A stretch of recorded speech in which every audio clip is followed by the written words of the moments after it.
Saudaraku yang dikasihi oleh Tuhan, firman Tuhan dalam Yesaya 55 ayat yang ke-8, demikianlah firman Tuhan. Sebab rancanganku bukanlah rancanganmu, dan jalanmu bukanlah jalanku. Demikianlah firman Tuhan. Saudaraku, Tuhan mengatakan bahwa rancangan Tuhan bukanlah rancangan manusia, dan rancangan manusia bukanlah rancangan Tuhan. Lebih jauh daripada langit dan bumi. Demikianlah jauhnya, demikianlah tingginya rancangan manusia dan rancangan Tuhan. Sesungguhnya seperti apakah rancangan manusia itu? Saudaraku yang dikasihi oleh Tuhan, di dalam Kejadian 6 ayat 5, segala kecenderungan hatinya selalu membuahkan kejahatan semata-mata. Demikianlah Tuhan menggambarkan manusia, bahwa segala kecenderungan hatinya senantiasa membuahkan kejahatan semata-mata. Dan Rasul Paulus di dalam Roma 7 ayat 8, sebab aku tahu bahwa di dalam aku, yaitu dalam aku sebagai manusia, tidak ada sesuatu yang baik.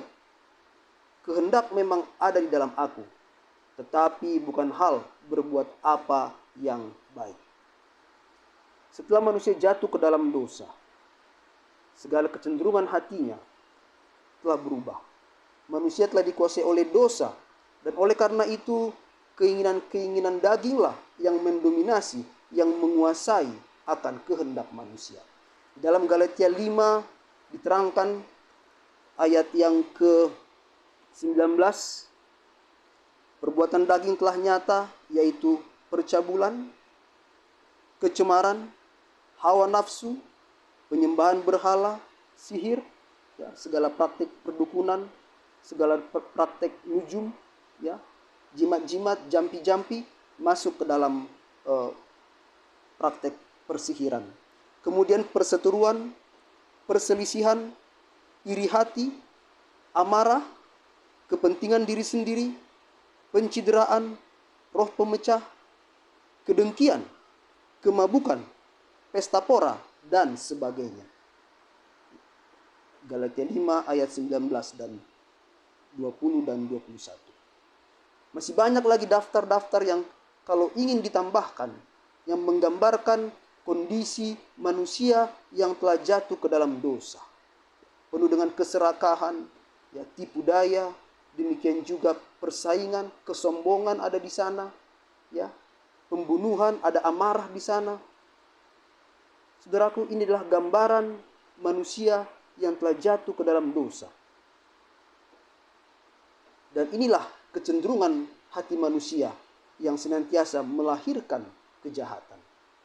Lalu, apakah rancangan Tuhan itu? Mari kita buka kembali di dalam buku Yesaya 55 ayat yang ke-7. Baiklah orang fasik meninggalkan jalannya, dan orang jahat meninggalkan rancangannya.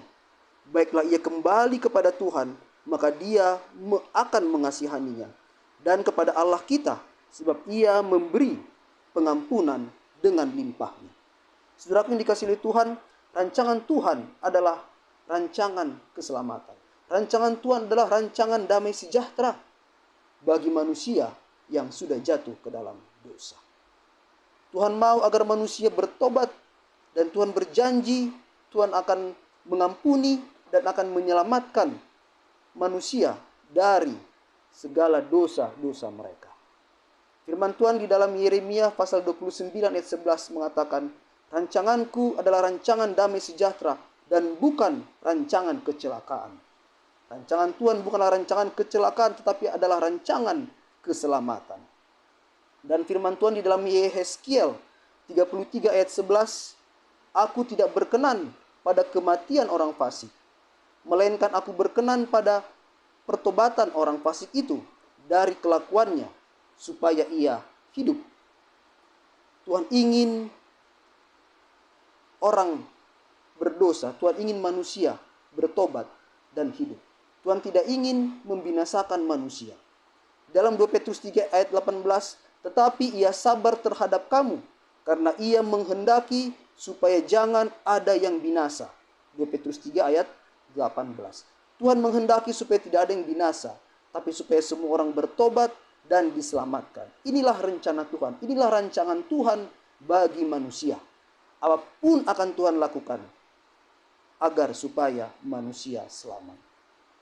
Saudaraku, Tuhan mengizinkan bangsa Israel dibuang ke penawanan di Babel,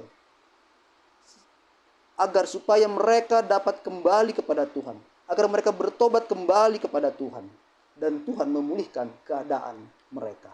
Firman Tuhan di dalam Yesaya 55 ayat yang ke-13 adalah menggambarkan kehidupan orang Israel yang dipulihkan. Demikian juga menggambarkan kehidupan kita yang dipulihkan dari dosa melalui Yesus Kristus. Sebagai ganti semak duri akan tumbuh pohon sanobar, dan sebagai ganti kecubung akan tumbuh pohon murad, dan itu akan terjadi sebagai kemasyuran bagi Tuhan, sebagai tanda abadi yang tidak akan lenyap. Saudaraku, inilah yang Tuhan inginkan kepada kita, saudaraku. Tuhan inginkan sebuah kehidupan yang menghasilkan buah-buah pertobatan. Tuhan ingin kita meninggalkan kehidupan lama kita. Digambarkan sebagai pohon sanobar, pohon murad, yaitu pohon yang berharga. Gantinya kita dahulu adalah pohon yang tidak berharga, tumbuhan yang tidak berarti, tetapi oleh kasih karunia Tuhan, oleh Yesus Kristus, kehidupan kita berarti, bernilai, karena Tuhan sudah memulihkan kita, karena Tuhan sudah menyelamatkan kita dari kehidupan kita yang penuh dosa. Kiranya Tuhan memberkati kita. Saya bawa dalam nama Tuhan kita Yesus Kristus.